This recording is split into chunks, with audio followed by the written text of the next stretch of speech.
welcome to my channel. I'm Colette from Witch Ways, and I want to talk to you about what it's like to move through that gate into the darker part of the year as a witch. I'm going to share some thoughts about the magical gate at this time of year, what happens, why it's important, and a simple spell and a simple practice that I've done some versions of for many years.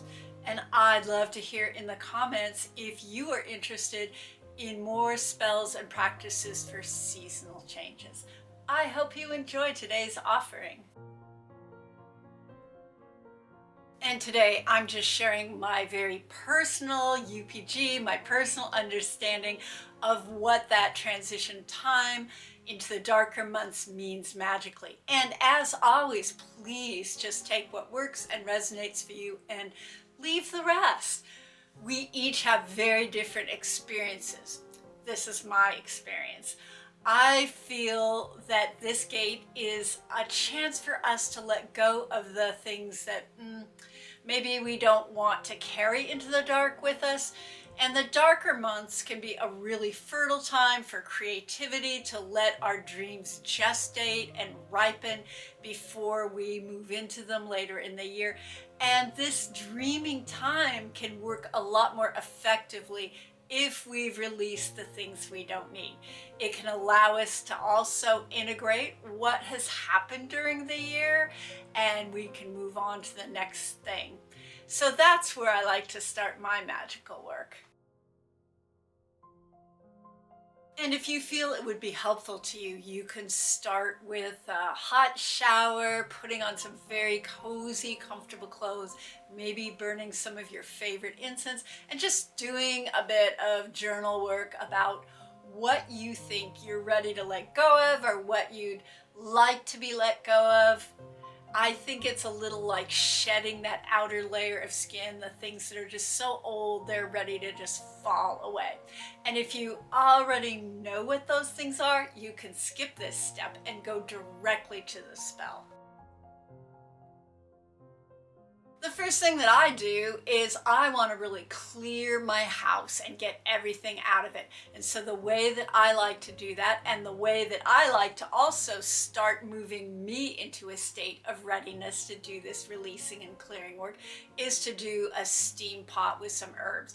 So I bring water to a boil and add garden sage for releasing old hurts and old griefs, and garden sage is specific for that. I believe that idea comes from France. And as I'm putting the garden sage in the pot, I ask it to help me grow and become wiser for these experiences that I've had, even though many of them may have been hurtful.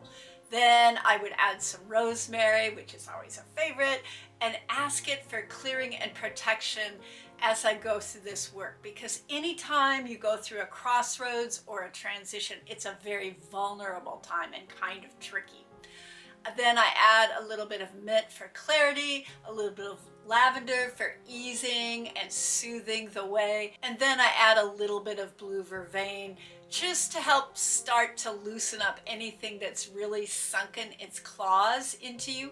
And with something that's really in there deep and's got a tight hold, you might not get it all with one go. You might have to do it a few times, but this will start the process. Once I've added the herbs to the boiling water, I'm gonna just turn it down.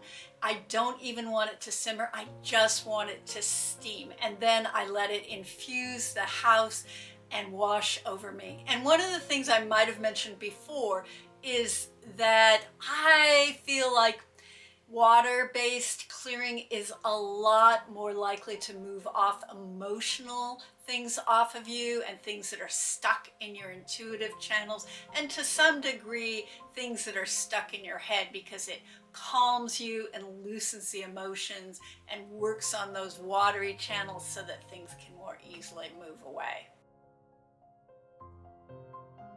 Okay, my second step is going to be to charge or charm a candle with some releasing energy. And for this you need a plate, a tray or a space on your altar that is fire safe. I use a black candle or whatever candle resonates for you for this work, and some herbs. You can use any herbs that call to you. You can use powdered herbs. You can use dried whole leaves. You can use fresh herbs as I've done. Just make sure that they're placed on the plate or tray far enough away from the candle so that you don't catch things on fire. What I'm using today is sage, again, for releasing very old grief.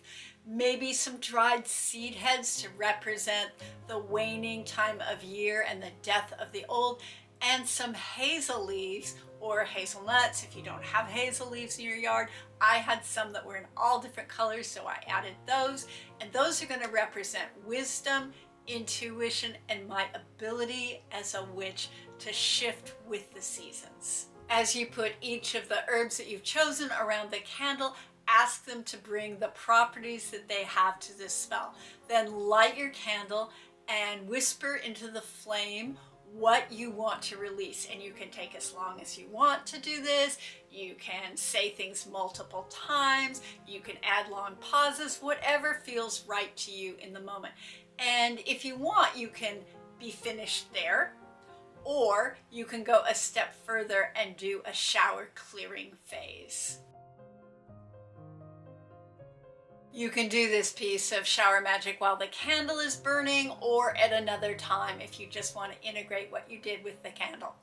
Then when you're ready, start a shower, take some salt, put it on a damp washcloth and scrub it all over yourself, asking the water and the salt to remove what you don't need and what is ready to be released. After you've rinsed the salt off, you could follow up with something to soothe and soften your path. For me, I like to put oatmeal in a muslin bag. It's raw, it's not cooked. You just put it in a muslin bag and take it in the shower. If you want, you could add some lavender and chamomile to help soothe and support you as you move through that process. And then let the bag or cloth just get really wet under the shower stream and scrub yourself completely all over with it and let it dry. You don't have to rinse it off. So I like the oatmeal and the herbs because they are all things that physically and magically support your nervous system and represent the ability to soften, soothe, and easily shed the old. Plus, it feels really amazing. I always feel like it's a really good self-care practice to do throughout the winter months when your skin isn't exposed to the air and wind and breeze as much. If you have animals, you want to make sure that you really rinse the shower very well and very thoroughly after you do this. If you're doing this while the candle is burning, then let the candle burn all the way out.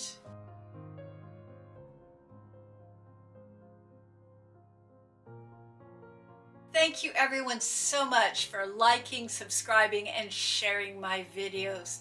I just hit 5,000 subscribers. Yay! That's if you're watching it in real time. And I'm still running a Patreon special and a bonus discount for people through the month of November. If you want to check that out, I'll link that in the description. I also would really love it if you let me know, again, if you are interested in more of these seasonal videos, these seasonal transition times. I'd also really love to hear what your magical practices are, and I'm sure the viewers would all love to hear more from people who have experience with this. So, until I see you next time, stay safe and be well.